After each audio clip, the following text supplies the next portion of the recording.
If I could persuade you to believe what tonight I hope I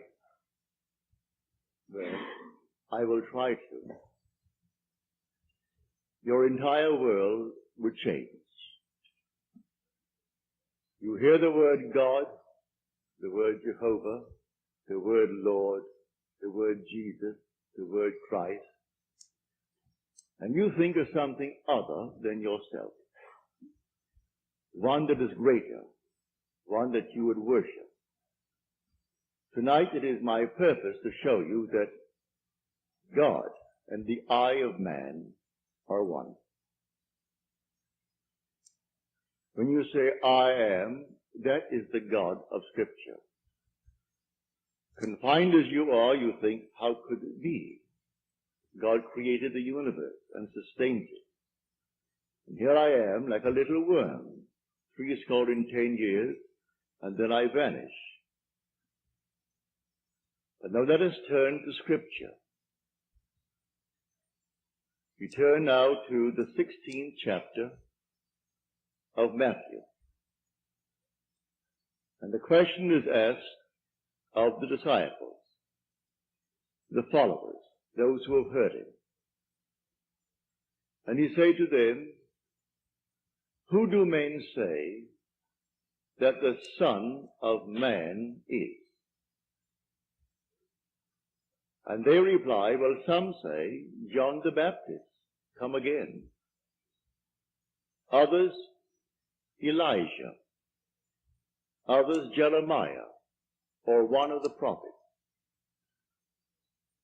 And then he said to them, but who do you say that I am? And the spokesman called Peter answered and said, thou art the Christ, the Son of the living God. And he said to him, blessed art thou, Simon Bar-Jonah, for flesh and blood could not have told you this, but my Father who is in heaven. So here he equates the Son of Man with the eye of man, not the organ that sees or through which you see, but your sense of awareness, that I amness, when you are aware of being, your consciousness, your human imagination. So he equates the two. The Son of Man spoken of in the Old Testament and brought forward into the New is nothing more than the eye of man. And he calls it the Christ and defines Christ as the Son of God. Now we find Christ being defined in the New Testament as the power of God and the wisdom of God. So the eye of man is the power of God and the wisdom of God. If man does not know it, well, then he will not exercise that power. He will not exercise that wisdom. So tonight I am trying to persuade you that when you say I, before you say anything, that is the power and the wisdom of God. You can't separate the power of God and the wisdom of God from God. So you will say in the end, I and my Father are one, for he is called the Son of God. Now we are called upon to test this, if it be true. Can we test it? I hope you'll put it to the test. When I tell you that your own wonderful I amness is God, though prior to that you believe that you are little something, moving across the earth for a few years, 70 years, and then you will vanish, in the hope of some restoration, but a hope, no assurance. But now I'm going to tell you that you really are God. Your own wonderful consciousness, your human imagination, that is the God of Scripture. And there is no other God. Imprisoned as you are in these bodies of flesh, you did it for a purpose. Now let us see what it tells us about this Son of Man that is now equated with the eye of man. No one has ever ascended into heaven but he who descended from heaven, the Son of Man. You'll read that in the 3rd chapter, the 13th verse of John. So here we find you are a pre-existent being. No one can ascend into heaven but he who descended from heaven, the Son of Man. Your ascension in the next verse, the 14th verse, is showing you how you ascend. As Moses lifted up the serpent in the wilderness, so must the Son of Man be lifted up. That's all imagery, and yet it is true. You descended into generation in a world of death where everything begins, it waxes, it wanes, and then it disappears. But there's something in you, clothed in this garment, that does die. That is pre-existent. And its home is heaven, which is harmony. You gave it up completely. You aren't pretending that you're a man. You descended into man. You became man. With all the weaknesses, all the limitations, all the restrictions of man, to experience this world of death and decay. There will come a moment in time that you will ascend from this restriction, taking with you the experience that is yours because of this restriction. And you will ascend in the same manner that Moses lifted up the serpent in the wilderness. That was an adumbration. That was a foreshadowing. You will rise from the base of your spine, up your spine into your own skull, for heaven is within you. And you will rise like a fiery serpent, without any loss of identity. The form you wear, I hesitate to describe it. I will tell you that your face is human, your hands are human, your voice is human, but do not ask me to describe the body that you wear. It's infinite power, infinite wisdom, and yet it is a form. You are that fiery being that descended, not because of anything that was wrong when you descended. The fall is not because of any mistake on our part. It's a predetermined plan to come down into the world of death and decay and overcome it. If coming down, wearing these garments, we knew who we were, pretending that we were men, we could not accomplish it. Any more than an actor on the stage, pretending that he is Hamlet, can actually play that part.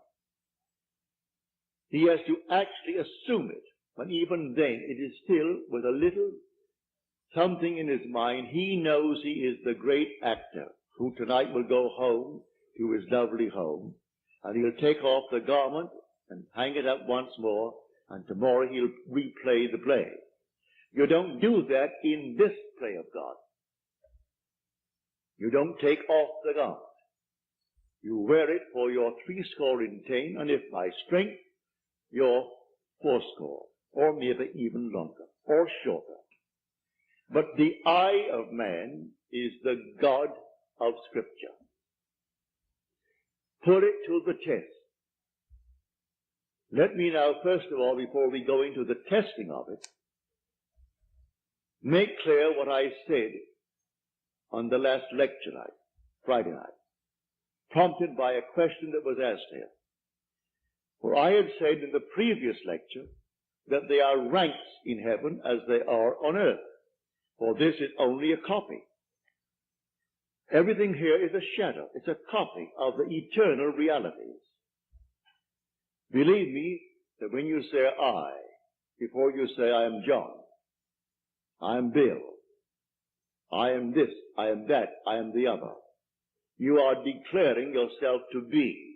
And that sense of being is God. That's God. Now what are you going to put on it? All things are possible to God. All things. You could say now, as you're seated here, after first affirming that I am, you could then assume that I am, and you name exactly what you want to be. If you believe what I tell you about your own I amness, and remain faithful to what you have assumed, that assumption will harden into fact. When you pray in the true sense of the word, you do not pray to any external God. Everything he creates from within himself. And this pattern, the individual awakens within himself. And who does it? The I of man. And that is God. Now tonight you can test it, as you are called upon to test it. Test yourselves and see. Do you not realize that Jesus Christ is in you? Unless, of course, you fail to meet the test. Examine yourselves to see whether you are holding to the faith. What faith?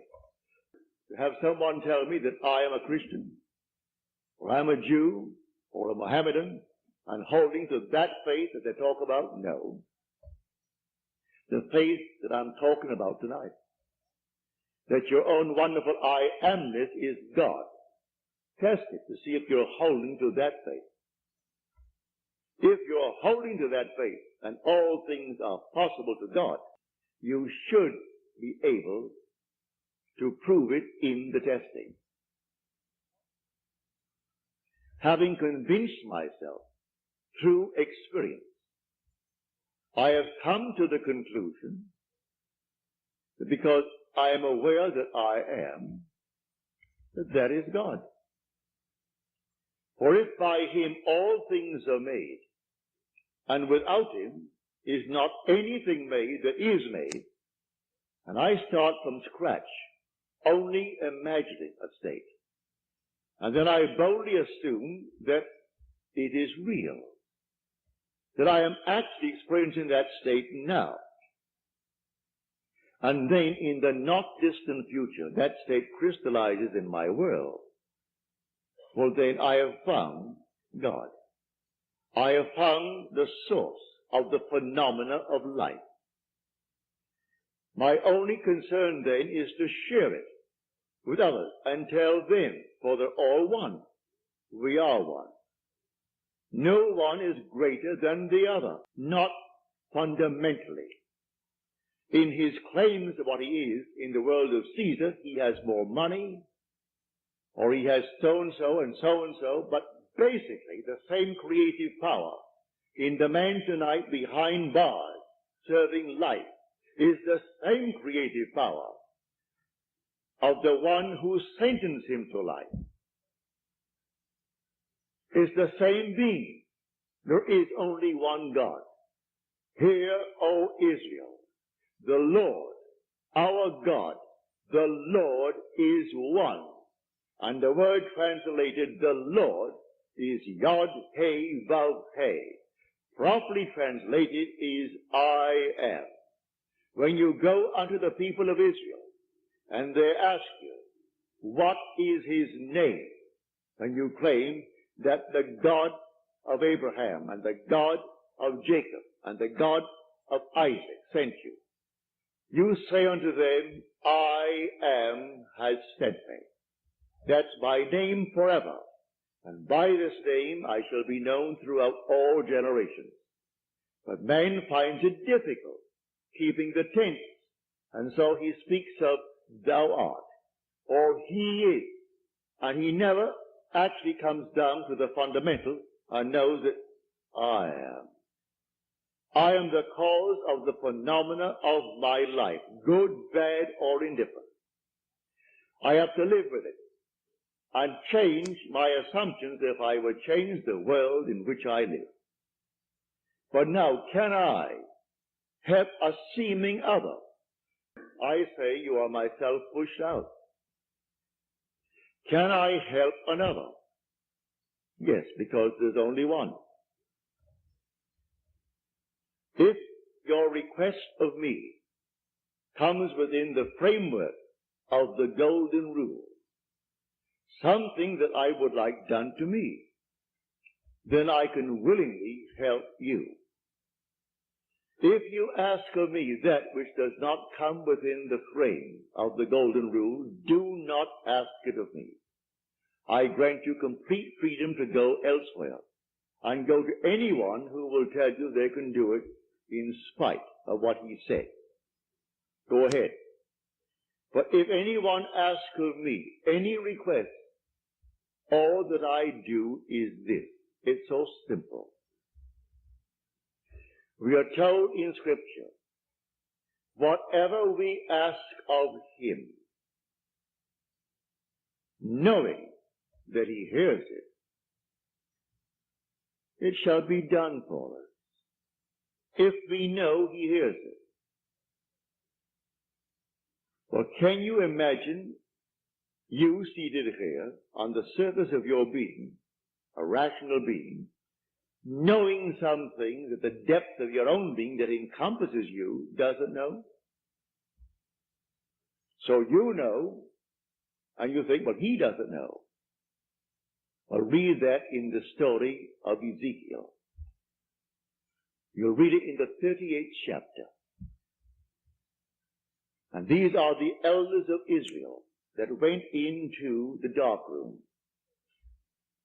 And they are carving on the walls all gruesome things. And they said within themselves, the Lord does not see us. And the Lord is speaking to his prophet Ezekiel.